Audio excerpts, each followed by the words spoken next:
जय हिंद। आज हम जानने का प्रयास करते हैं कि सुप्रीम कोर्ट ने किस आधार पर नोटबंदी को सही फैसला ठहराया है। देश की सर्वोच्च अदालत ने साल 2016 में हुए नोटबंदी के खिलाफ दायर 58 याचिकाओं पर अपना फैसला सुना दिया है।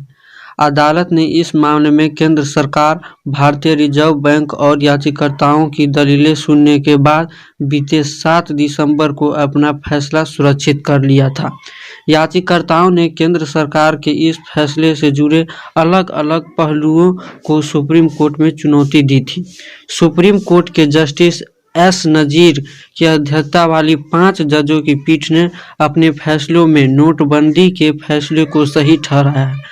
हालांकि जस्टिस नागरत्ना ने अपना फैसला में इसे गैर कानूनी बताया है। जस्टिस एस नजीर की पीठ ने किन वजहों से याचिकाकर्ताओं की दलील को खारिज किया और किस आधार पर नोटबंदी के फैसले को सही ठहराया, ये जानना अहम है। लाइव लॉ में प्रकाशित खबर के मुताबिक जस्टिस गवई ने कहा है कि भारतीय रिजर्व बैंक कानून की धारा 26(2) में दी गई शक्तियों के आधार पर किसी बैंक नोट की सभी सीरीज को प्रतिबंधित किया जा सकता है और इस धारा में इस्तेमाल किए गए शब्द किसी को संकीर्णता के साथ नहीं देखा जा सकता। उन्होंने कहा कि इस धारा में जिस किसी शब्द का इस्तेमाल किया गया है उसकी प्रतिबंधित व्याख्या नहीं किया जा सकती। आधुनिक चलन व्यावहारिक व्याख्या करना है। ऐसी व्याख्या से बचना चाहिए जिससे अस्पष्टता पैदा हो और व्याख्या के दौरान कानून के उद्देश्य को ध्यान में रखा जाना चाहिए। इसके साथ ही उन्होंने कहा कि केंद्र सरकार को सेंट्रल बोर्ड के साथ सलाह मशवरा करने की ज़रूरत होती है और ऐसे में ये इनबिल्ट सेफगार्ड है। आर्थिक नीति के मुद्दों पर बेहद संयम बरतने की ज़रूरत।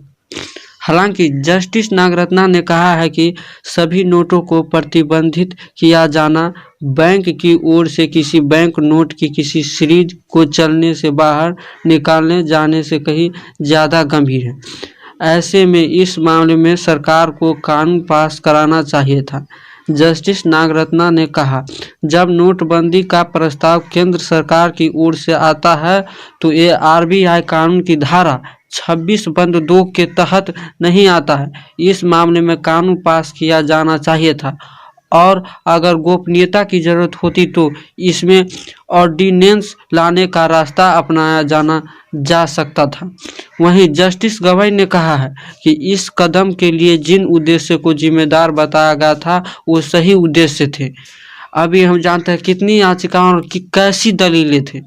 केंद्र सरकार ने साल 2016 में 8 नवंबर की शाम एकाएक 500 और 1000 रुपये के नोटों को बंद कर दिया था। पीएम मोदी ने स्वयं देश के नाम जारी अपने संदेश में इस फैसले का ऐलान किया था।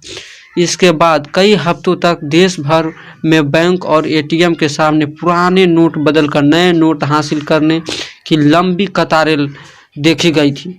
इसके बाद कई पक्षों ने सुप्रीम कोर्ट में इसके खिलाफ याचिकाएं दायर की थी।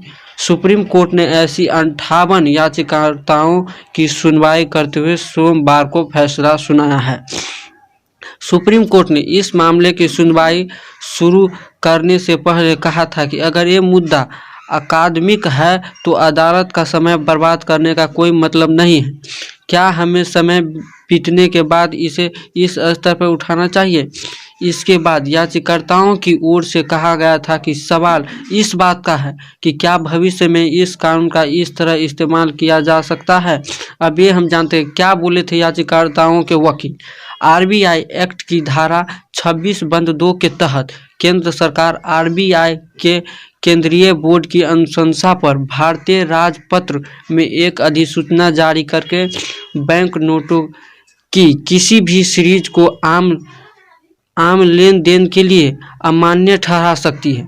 हालांकि अधिसूचना में बताई गई संस्था में ऐसा नोट अधिसूची अवधि तक मान्य रहे। याचिकाकर्ताओं की ओर से सुप्रीम कोर्ट में पेश हुए वरिष्ठ वकील की चिदम्बरम ने कहा था कि आरबीआई एक्ट इस धारा के तहत नोटबंदी की अनुशंसा आरबीआई से आनी चाहिए थी, लेकिन इस मामले में केंद्र सरकार ने आरबीआई को सुझाव दिया था, जिसके बाद उसने इस फैसले की अनुशंसा की। उन्होंने कहा था कि इससे 1946 और 1978 में नोटबंदी करने के लिए सरकार को संसद में कानून पारित करवाना पड़ा था। इंडियन एक्सप्रेस में प्रकाशित खबर के मुताबिक चिदंबरम ने इस मामले में केंद्र सरकार पर नोटबंदी के फैसले से जुड़े दस्तावेजों को कोर्ट के सामने नहीं रखने का आरोप भी लगाया है। उन्होंने ये भी सवाल उठाया था कि क्या सेंट्रल बोर्ड की मीटिंग में नियमों के तहत न्यूनतम सदस्यों की संख्या वाली शर्त पूरी की गई थी। अब ये हम जानते हैं क्या बोले थे आरबीआई के वकील। आरबीआई की ओर से कोर्ट में पेश हुए वरिष्ठ वकील जयदीप गुप्ता ने कहा था कि ये धारा प्रक्रिया शुरू होने पर बात नहीं करती है, ये बस इतना कहती है कि प्रक्रिया इस धारा में रेखांकित किए गए अंतिम चरणों के बिना पूरी नहीं होगी। इसके साथ ही उन्होंने कहा कि हमने इसकी अनुशंसा की थी।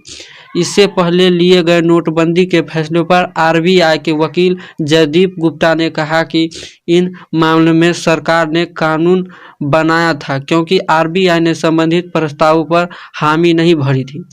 उन्होंने आरबीआई की ओर से अदालत में दस्तावेज पेश नहीं किए जाने से जुड़े आरोपों का भी खंडन किया।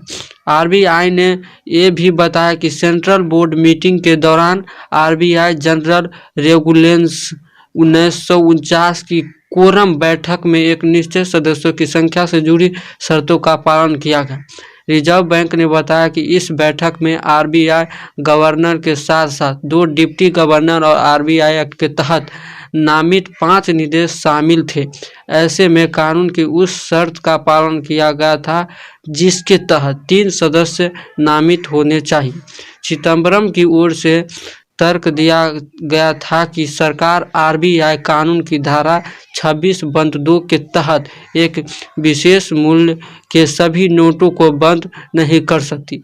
उन्होंने कोर्ट से कहा कि आरबीआई कानून की धारा 26(2) की दोबारा व्याख्या करने का आग्रह किया जाएगा ताकि इस धारा में दर्ज शब्द किसी भी को कुछ के रूप में पढ़ा जाए। इसका विरोध करते हुए जयदीप गुप्ता ने कहा कि इस तरह की व्याख्या सिर्फ भ्रम पैदा करेगी। उन्होंने कहा कि याचिकाकर्ता इस अदालत में मांग कर रहे हैं कि यह केंद्र सरकार की उस शक्ति को छीन ले जिसके जरिए वह आरबीआई के सुझाव पर अति मुद्रास्फीति जैसे मौके पर चलने में मौजूद समूची मुद्रा को वापस ले सकती है। जय हिंद, मिलते हैं अगले एपिसोड में।